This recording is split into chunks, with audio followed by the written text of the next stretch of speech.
তাতে কর্তৃপক্ষের কি ধরনের পরিকল্পনা রয়েছে এবং ব্যবসায়ীরাই বা কি বলছেন জানাবেন।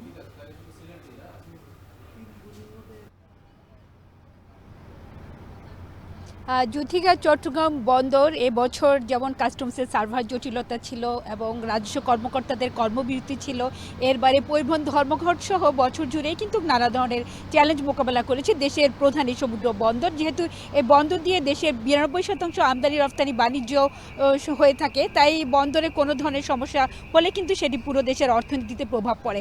তো সবচেয়ে বড় সাফল্য হচ্ছে যে সব কিছু মিলিয়েও এবছর চট্টগ্রাম বন্দর প্রায় 34,09,000 টিউস কন্টেনার হ্যান্ডলিং করেছে, যেটি গত বছর ছিল 32,75,000 টিউস। একইভাবে কার্গো হ্যান্ডলিংও বন্দর রেকর্ড করেছে, প্রায় 13,81,00,000 কার্গো হ্যান্ডলিং করেছে, যা গত বছর হচ্ছে এক্ষেত্রে বন্দরে কার্গো হ্যান্ডলিং বেড়েছে প্রায় 11.43%, অর্থাৎ প্রায় 12%-এর কাছাকাছি।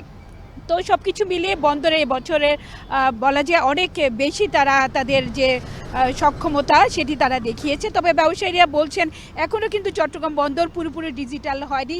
বিভিন্ন ক্ষেত্রে, সেবার ক্ষেত্রে, বিশেষ করে পণ্য ডেলিভারির ক্ষেত্রে এখনও তাদেরকে অনেকগুলো টেবিল ঘুরতে হয় এবং পণ্য ডেলিভারির জন্য তাদেরকে একদিন আগে ইনড্যান্ট বা আবেদন করতে হয়, পরের দিন তারা পণ্য ডেলিভারি পেয়ে থাকে এবং অনেক ক্ষেত্রে আরও বেশি দেরি হয়ে থাকে।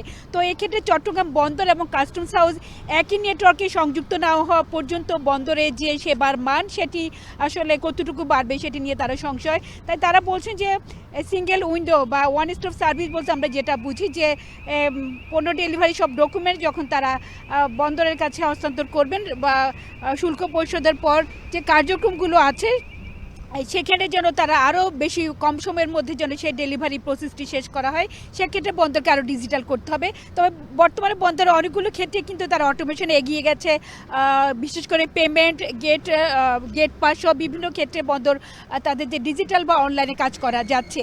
এছাড়া ব্যবসায়ীরা বলছেন বন্দরের যেহেতু দিন দিন ব্যবসার পরিধি বাড়ছে, ইকোনমিক জোন দেশের আমদানি রপ্তানি বাণিজ্য বাড়ছে, তাই বন্দরের যে বে টার্মিনাল, যেটি আসলে আগামী দিনের বন্দর বলা হয়, সেই বে টার্মিনাল প্রকল্পটিকে আরও দ্রুত গতিতে শেষ করার জন্য তারা তাগিদ দিয়েছেন। কারণ বন্দরের ক্যাপাসিটি কিন্তু একসময় শেষ হয়ে যাবে এবং 2030 সাল নাগাদ বন্দর প্রায় 40 লাখ টিউস কন্টেনার হ্যান্ডলিং করার যে পারসেপশন, সেটি যদি তাদেরকে পূরণ করতে হয় তাহলে বন্দরের সক্ষমতা, বে টার্মিনালটি দ্রুত বাস্তবায়ন এবং এনসিটি নিয়ে যে জটিলতা চলছে সেটি দ্রুত আসলে সমাধানে তারা তাগিদ দিয়েছেন। তো জ্যোতিকা, এই ছিল আমার কাছে এখনকার মতো চট্টগ্রাম বন্দরের সাফল্য এবং অর্জনের সবশেষ। চট্টগ্রাম বন্দর থেকে যুক্ত ছিলেন হাজেরা শিউলি, জানাচ্ছিলেন সেখানকার সবশেষ।